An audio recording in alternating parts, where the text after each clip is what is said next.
descendant of Muhammad. He will be an unparalleled, unequaled leader. He will come out of a crisis of turmoil. He will take control of the world. He will establish a new world order. He will destroy all who resist him. He will invade many nations. He will make a 7-year peace treaty with the Jews. He will conquer Israel and massacre the Jews. He will establish Islamic world headquarters at Jerusalem.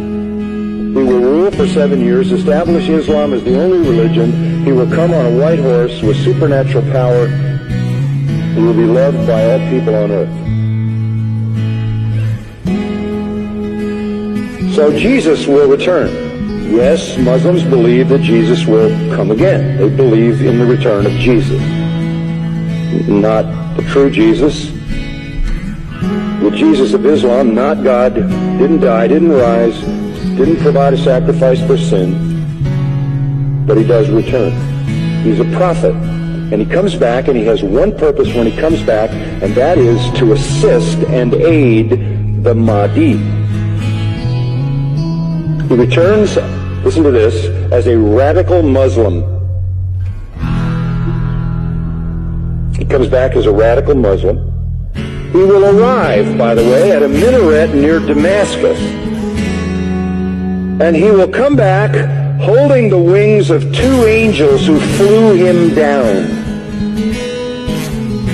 to meet the gathering army of the Mahdi in the east, the army of the Black Flag. Jesus, when he comes back, will pray to the Mahdi, who is greater than he. He will acknowledge the Mahdi as his Lord. He will make a pilgrimage to Mecca.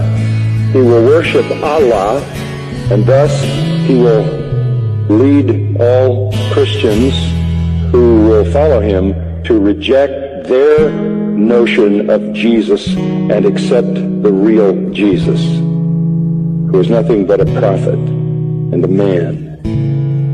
He will establish worldwide Sharia law. He will become the greatest Muslim evangelist, and he will be the final witness on the day of judgment against non-Muslims. Christians everywhere will affirm that they were wrong, that the gospel is wrong, the New Testament is wrong. He didn't die, he didn't rise, he isn't God, he isn't the Son of God. He himself will come back and point out how wrong we've been. He will correct all misinterpretations and all misrepresentations. Let me quote what their literature says. He will shatter crosses. That's metaphoric for the destruction of the church. A symbol of Christianity being placed in the church. He will kill pigs. He will abolish the tax on non-Muslims because there won't be any living non-Muslims. Can't tax dead people. And then he will do one more thing. He will kill the Islamic Antichrist. He will kill the Islamic Antichrist. Then he will die and be buried by Muhammad, but not until he has destroyed Christianity by revealing who he really is.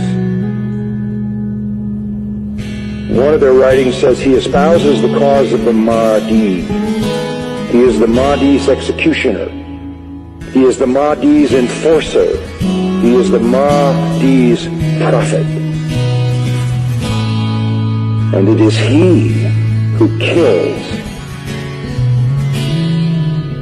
the Antichrist. That leads me to the third person. The Antichrist will show up. The Muslims call him Dajjal. He is the great deceiver. He comes to earth on a mule, and he's blind in one eye. He is an infidel. He is a false miracle worker. This Antichrist, this Islamic Antichrist. But you know who he claims to be? He claims to be Jesus, the Son of God. He claims to be deity. He will attempt to stop the Mahdi and the true Jesus, but the true Jesus will slaughter him. This is their view of the true Christ. Our Jesus is their Antichrist.